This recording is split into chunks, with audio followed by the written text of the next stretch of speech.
Hi. So today we're going to be talking about constructivism. So what is constructivism?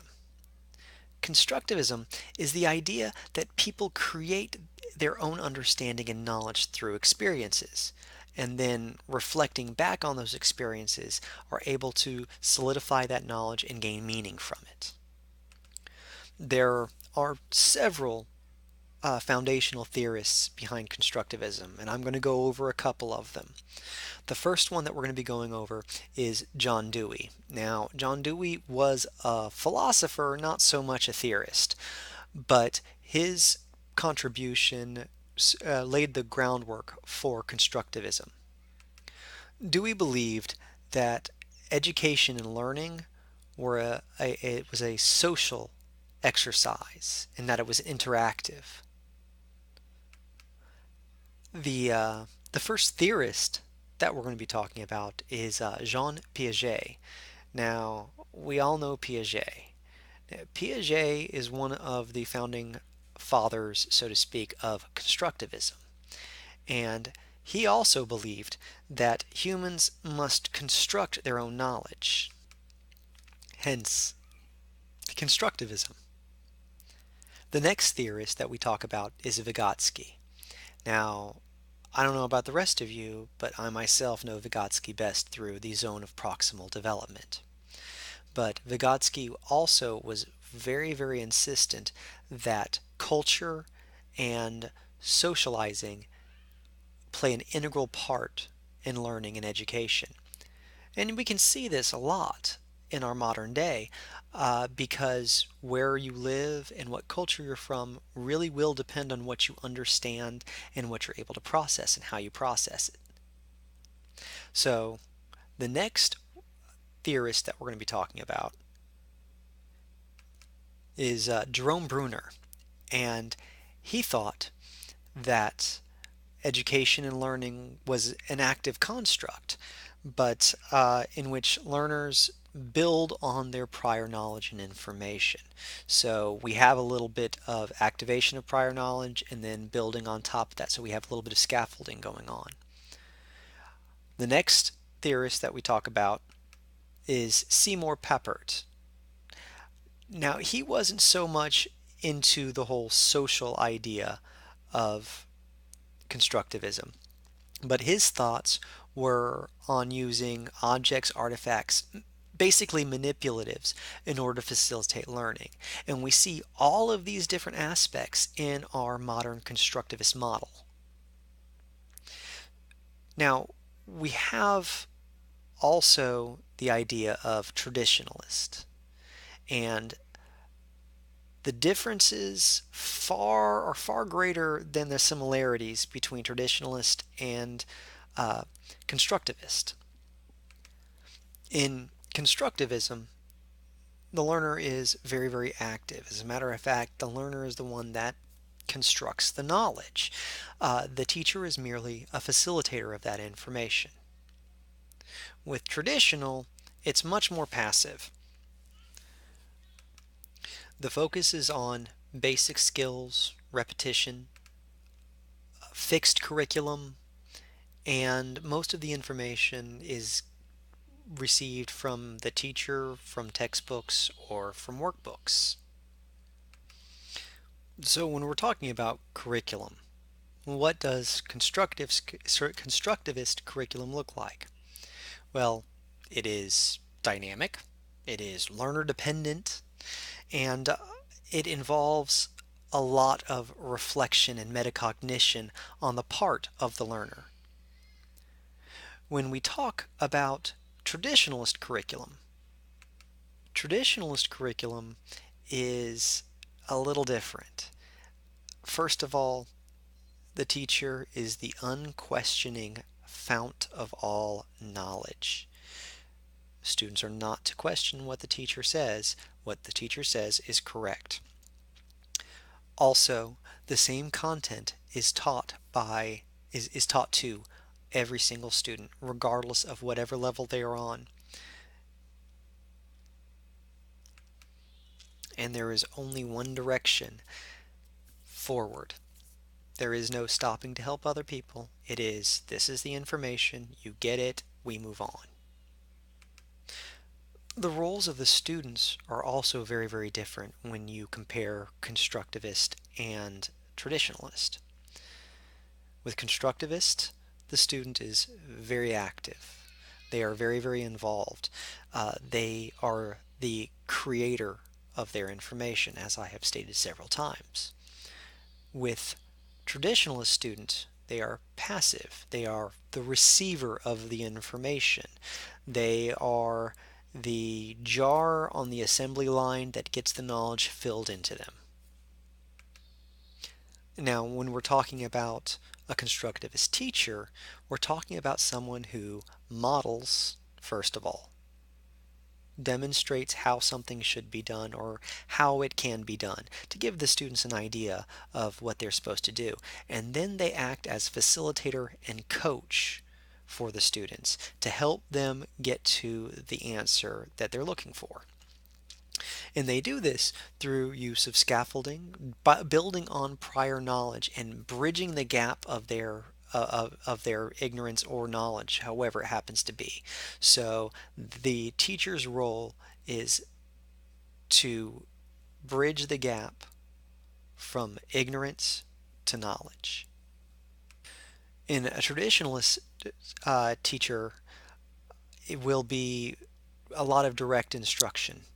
Teacher stands up and lectures, students write on pieces of paper or type in a computer, whichever. It's just a lot of lecture. And as I said before, the teacher is the fount of all knowledge, so everything revolves around the teacher. It also varies in the ways that things are assessed. With the constructivists, assessments must be meaningful and relevant. I know in our assessment classes we have all been taught that those are the two most important things. Things must be meaningful and relevant. They are also a lot more formative assessment, more so than summative assessments, and there is also a lot of talk about the application of the knowledge. When we're talking about a traditionalist curriculum has, with the traditional assessments, it is more what we all think of when we think of the tests. We think of standardized written tests, which may or may not show the student's grasp of the concepts. So there are many, many differences between traditionalists and constructionists, constructivism. Sorry. So next I'm going to talk to you about a constructivist model called the PAR model. So the PAR model stands for present, apply, review. So what does that mean? Well, we're going to start with present. When we present the information, we activate prior knowledge, and then we set goals to motivate the students. So they have already a background knowledge. We've activated their prior knowledge, and then we have them set goals so they will have something to work towards.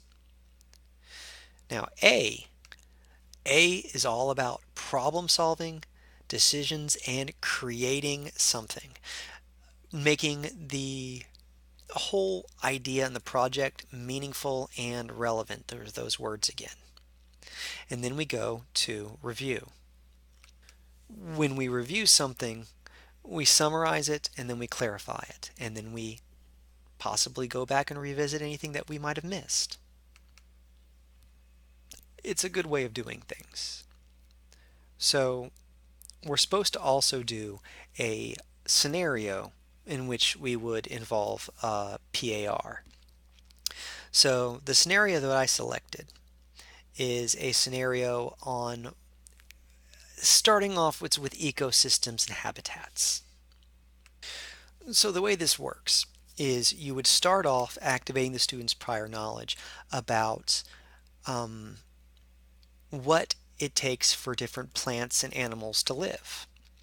And that question is addressed to all the students, and they have learned this in in earlier elementary school. And as you take down all of that information, you'll find that, once you get the basics, it's food, water, oxygen, and moving on from there, just about everything needs all of those three and not a whole lot more, except for maybe shelter, but I'm not going into that one. And then we move on to how plants, animals, they all interact with each other. And you ask them about, how do you interact with, how do you think that the different animals and plants interact with each other? And you can make it more relevant by talking about a local park or a garden. And then what you can have the students do is write down how they think these interactions occur. After they have charted their responses, what you'll want to have them do is in their groups, compare their list with other groups so they can see the similarities in the thought processes of other students in the class. Then, after the responses are charted, then I would show a video about wolves from on in Yellowstone National Park, and in this it talks about how wolves actually disappeared from Yellowstone National Park back in 1930 due to overhunting. And we talk about what that could do to the ecosystem in the area. And what it does is back in 1995, the wolves were reintroduced to the area as a way to reintroduce them and to keep different types of population under control, because that was their natural habitat. And when you take out a natural predator, well, then you get overpopulation from other types of animals. So then what you do is you pair off the students into groups, and then they're going to discuss how the community and the ranchers and the surrounding areas, how do you think that the reintroduction of the wolves would affect them? If they think that the wolves would stay within the park's boundaries, or if they'd stray, or if they'd go after some rancher's cattle or sheep or whatever, and how that would affect the area surrounding and how the interactions would occur there. So then, as a class, you talk about the other animals that you saw that were in Yellowstone based on this video that you've watched, and discuss with the students how they think that the reintroduction of wolves would affect these other animals in the area, and how the wolves might affect the the population of the animals and the redistribution of all the animals. How would that affect the entire ecosystem by introducing a predator back into the midst of all of these other animals? And finally, after all of these discussions have happened, ask the students if they think that humans should be allowed to hunt the wolves, and also, should they be allowed to reintroduce this animal that was gone from this area for a long time, and what implications they think it might have for the population in general? Well, I hope you learned a lot. I hope you guys had fun watching my video, and I hope you guys have a wonderful day.